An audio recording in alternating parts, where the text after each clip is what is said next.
how y'all are. Well, you might be wondering why I am actually cosplaying as Justin Wilson. Well, there's two good reasons for that. First off, I'm an idiot. Second off, I'm going to be making one of his favorite desserts of all time, and that is none other than bread pudding. So yeah, bread pudding is a pretty simple dessert, but I thought it deserved its own video because I'm going to show you how we make it in the Wyatt household. So like I said, exceedingly simple dessert to do. It's pretty fast actually too as far as desserts go, and boy, it makes your house smell good. So let's go ahead and get into it real quick.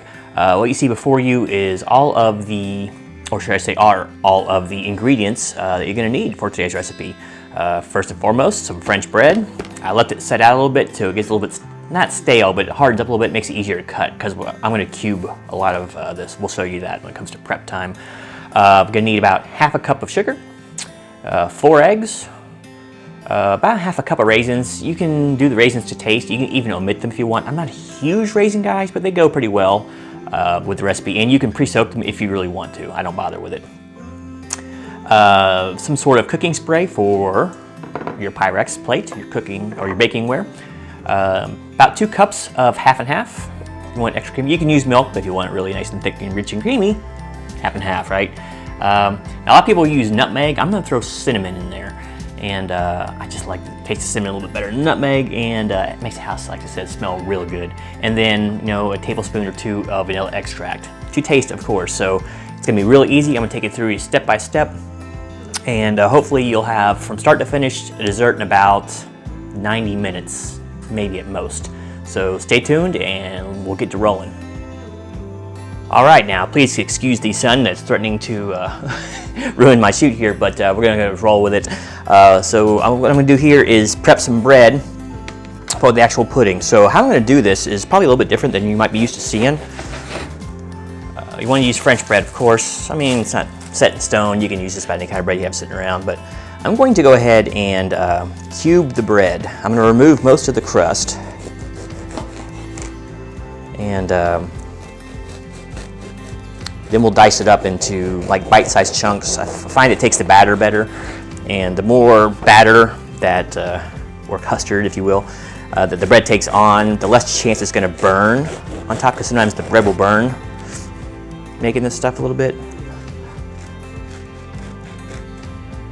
Be very careful with bread knives. They can cut you, believe it or not. Some of the worst cuts in the kitchen I've ever had in my life were from bread knives. All right, so hey, we got a bread square now, so let's just move that off to the side there. And let's cut this lengthwise once. All right, and now I'm going to use a finer, like serrated knife here for the actual cubing. Let's go ahead and just put these in thirds. Some people like bigger chunks, some smaller. Once again, it's pretty pretty forgiving, this recipe is. So. All right, let's commence to cubing, right?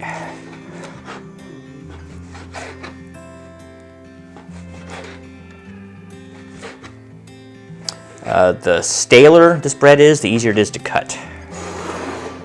So, in the bowl, just a little too much crust on this side, so let's go ahead and remove some of that. You can leave it on there if you like. It should mostly soften, but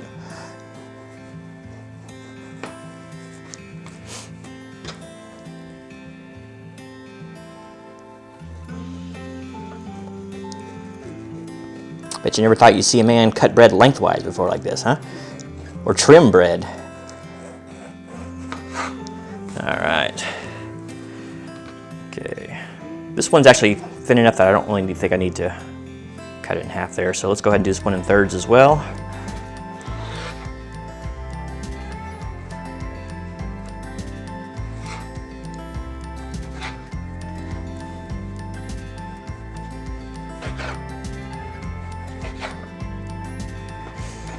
And when you're done, I'll show you here in a second, you probably want your cubes, the largest ones to be about that size, like a big sugar cube, and some of the smaller ones will be like crouton size. So, like I said, it's not exactly etched in stone. I'm trying to decide if I want any more in there. I think I'm gonna make a little bit more. I'll just use this knife. Let's try to do this a little bit faster instead of just sitting there talking away.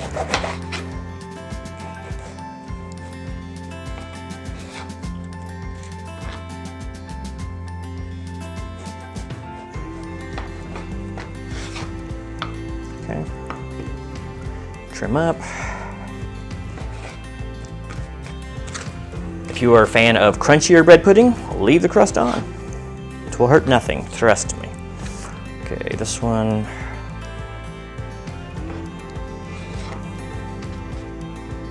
Just order this up. Okay.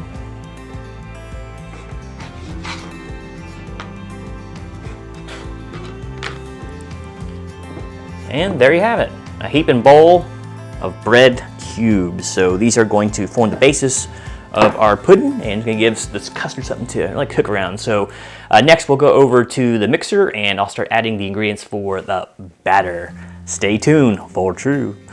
Shoo-wee! It is time to start putting them ingredients together now. First thing you want to do is put some eggs in here. I'm going to go ahead and use the KitchenAid because, well, why not, right? So let's get your eggs in there and prepped. Here, let's just do this. 1, 2, 3, 4. All right, now we got our counting exercise out of the way. Let me wash my hands real quick and we'll get to the rest of them. All right, so we got our eggs in there. I'm gonna go ahead and whisk those up first.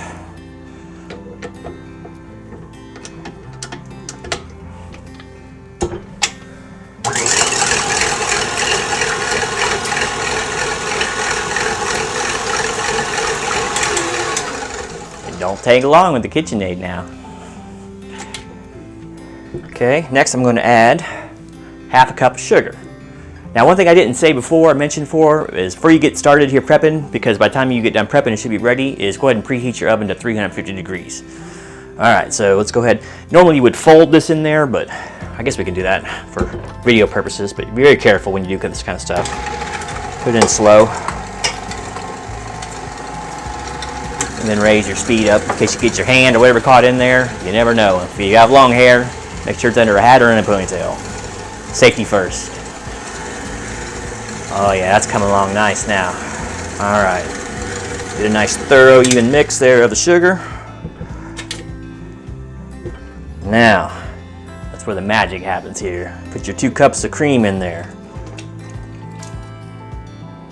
Heavy cream could work too, or half and half. You know, that's what I'm using right now is half and half, but you can use heavy cream or milk, like I said, just depends on the richness that you so desire. Another thing you can put in here now, which is a good time for it, is a little bit of cinnamon to taste. You don't need a lot because cinnamon's pretty strong, right? So I'd say about half a teaspoon, maybe a full teaspoon, depending on how much you like cinnamon. Vanilla to taste. Once again, about half a teaspoon usually. Maybe a touch more because I like vanilla. Okay, we're going to mix that up now. Excuse the mess going on behind me there.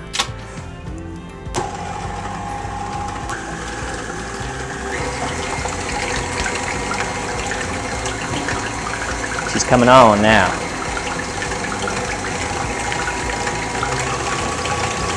Get a nice thorough blend here. Now at this point, should be just about smelling like it's supposed to smell. So from here on out, I'm going to go ahead and toss in my raisins. Okay. Down it goes. One more mix.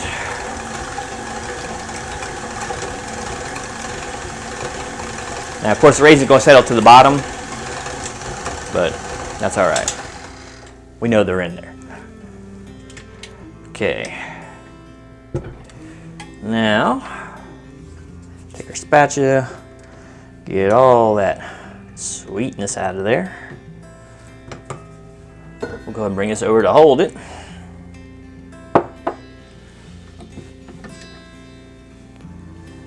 Move this off into the sink. And what you see before you here is, oh man, a lot of goodness, right? So, by the way, you're gonna need about, you don't need a full-size pan for this, but a mid-size. Pyrex will work great for this, but you know, any kind of cording you have should be just fine. Okay, so now here's where I do things a little bit different. I'm gonna take my bread and actually just put it right in the batter now, instead of pouring it over. Some people will pour it over. They'll put this in the Corningware first, right, or the Pyrex first, the baking plate as it is, and then they'll pour the batter over it. I prefer to completely soak the bread, so I'm going to go ahead and introduce the bread thusly. And let's get it all nice and covered. We're going to let it soak here. I'll let it soak for about 15 minutes. Nice and thorough. Almost like you're making French toast, right? And look at those little sponges just soaking up all this goodness. But you still want enough juice left over. You don't want to soak up all that juice because you need it to form the basis of your pudding. Trying to break your bread up too much. Just kind of ease it down.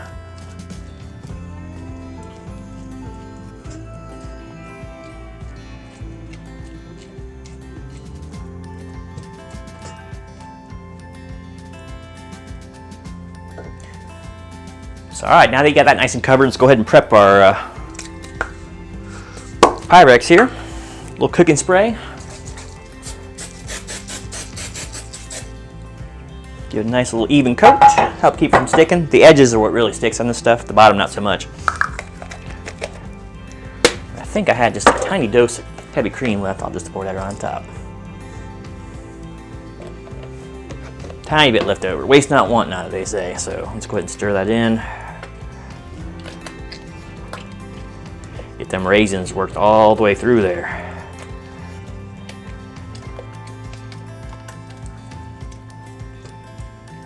Nice little froth building up. So now we just play the waiting game. We're gonna wait here for, like I said, about 10-15 minutes, and then we're gonna introduce them into the pan, and then we will be off to the races, so stay tuned.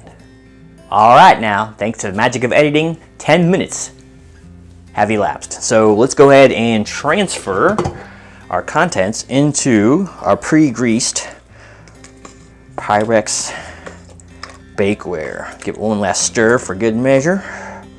And don't be shy with it. Right on in. Make sure you get all that batter out. We gonna make custard, we gonna make pudding, we just gonna make. All right, so let's go ahead and spread things out nice and even here, including the raisins. So they tend to go to the bottom, so if you want to move those up to the top, that's on you. Make sure they get fairly evenly distributed.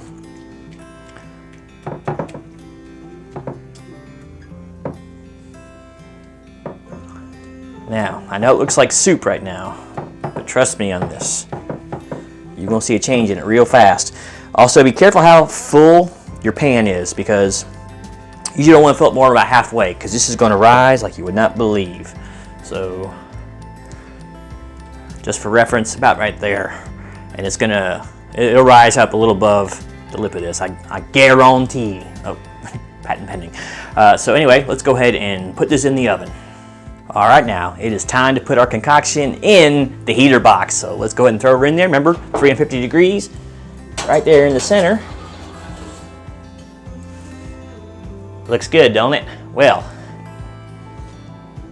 we'll come back in about 1 hour and check it. But I do have a magic oven, so we can have it ready in 3, 2, 1. All right, now we're gonna pull this thing out the oven. Let's see how it looks. It's been a little more than an hour. Hard to get a hold of course. And there she is. Looks a little different than when I put it in, doesn't it? Ladies and gentlemen, we have bread pudding. All right, so we'll go over to the table here and cut it in just a second. Stay tuned. All right, so proof is in the vegetable pudding right there. So let's go ahead and give this a little sample here, a little sample taste.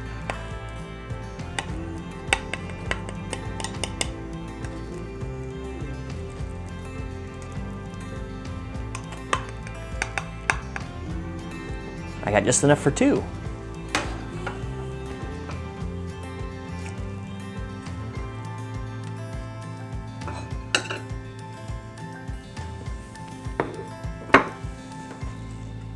My off-screen assistant here. We'll get first taste. Speaking, I forgot to bring another fork, so you'll get first taste. So here's what it's gonna be like. And let's just see how it turned out.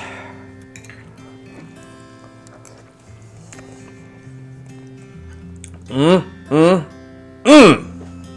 that's good. That, ladies and gentlemen, is bread pudding. Enjoy, and let me know in the comments below if you tried the recipe yourself and what you thought of it.